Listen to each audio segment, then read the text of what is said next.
ఇండియాలో ఇప్పుడంతా పొదుపు డ్రామా నడుస్తుంది. కొందరు సైకిల్ తొక్కుతున్నారు, కొందరు క్యాన్వాయ్లో వెహికల్ తగ్గించుకుంటున్నారు, ఇంకొందరు నేతలు అన్ని ఖర్చులు తగ్గించేశామంటున్నారు. పొదుపు చేస్తే ప్రస్తుత ఆర్థిక సంక్షోభాన్ని అధిగమించవచ్చా సార్? పొదుపు చేస్తే ఆర్థిక సంక్షోభం తగ్గదు, ఇంకా పెరుగుతుంది. ఎందుకు పెరుగుతుంది అంటే పొదుపు ఒకటి ఎవరు చేయగలుగుతారు? పొదుపు డబ్బున్నోడే పొదుపు చేయగలుగుతాడు.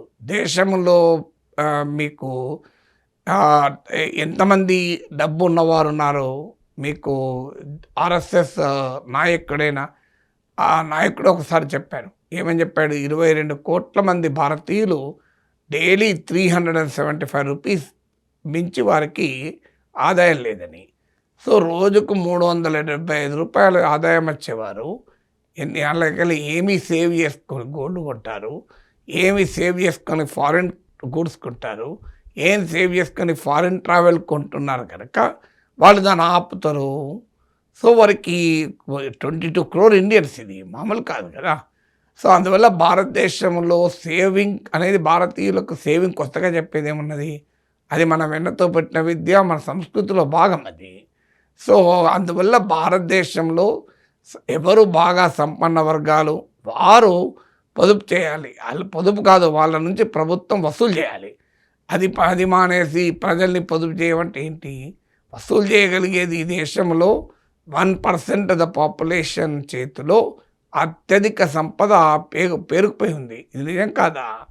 మీకు వారెన్ బఫెట్ నుంచి మొదలుకొని చాలామంది బిలియనీర్స్ మా దగ్గర అడ్డగోలుగా డబ్బు మూలుగుతోంది, దాన్ని మీరు ట్యాక్స్ వేయండి అని అన్నారు. సూపర్ రిచ్ ట్యాక్స్ వేయండి అని. నరేంద్ర మోడీ ఎందుకు ఆలోచించారు సూపర్ రిచ్ ట్యాక్స్ వేయమని? సో సూపర్ రిచ్ ట్యాక్స్ వేయమని అడగడు. సో మీకు వెల్త్ ట్యాక్స్ వేయచ్చు. ఒక 1000 కోట్లు మీకు వారసత్వంగా ఒకరి నుంచి ఒకరికి వస్తే అందులో ఒక 1% వేసినా కూడా మీకు ఒక 10% వేసినా కూడా 100 కోట్లు వస్తాయి. మీరు 1000 కోట్లు అధికారికంగా వారసులకు ఇస్తున్నారంటే ఓ 10,000 కోట్లు ఉంటేనే ఇస్తారు కదా. అందులో 100 కోట్లు కనీసం మీరు వసూలు చేసిన ఉంటుంది. అలాగే 1000 కోట్లు ఉన్న వారిపైన వెల్త్ ట్యాక్స్ వేయాలని మీకు సామ్ పెట్రోడా ఎన్నికల టైంలో అంటే దాన్ని నరేంద్ర మోడీ అవేయాలని చేస్తూ మీ మంగళసూత్రాలు పట్టుకెళ్తారట, ముస్లింలకు ఇస్తారట, మీ ప్లాట్లు మీ అపార్ట్మెంట్లు తీసుకుంటారట అని ప్రచారం చేశారు. అందువల్ల మీకు సంపన్నులపైన, సూపర్ రిచ్ పైన, అడ్డగోలుగా మీకు పన్నులు ఎగ్గొడుతున్న వారిపైన చర్యలు లేకుండా సామాన్య ప్రజల్ని మీరు సేవింగ్ అంటే వాళ్ళు ఆల్రెడీ సేవింగ్ చేస్తున్నారు, వాళ్ళు సేవింగ్ చేయకుంటే ఏమున్నారు? అయినా సామాన్య ప్రజలు గోల్డ్ ఎందుకు కొంటారు? ఏదో కష్టకాలంలో ఉపయోగపడతాయని కొంటారు, కానీ అందరూ అలంకరణ కొరకే కొనరు. అత్యధిక మంది గోల్డ్ కొనేవాళ్ళు మీకు సంపద కొరకు కాదు, ఇన్వెస్ట్మెంట్ కొరకు కాదు.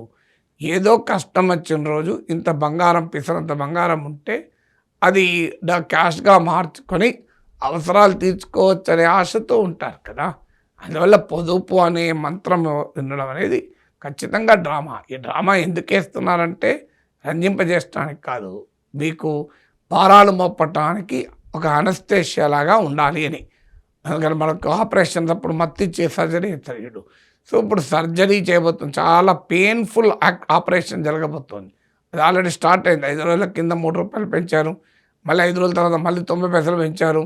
ఇలా భారీగా పన్నులు పెంచేటువంటి నొప్పి కలిగే సర్జరీని ప్రజల సమాజం పైన చేయబోతున్నారు. అందుకు అది కనబడకుండా ఉండటానికి, ప్రజల్లో వ్యతిరేకత రావడానికి మేనేజ్ చేసేది ఈ పొదుపు మంత్రం.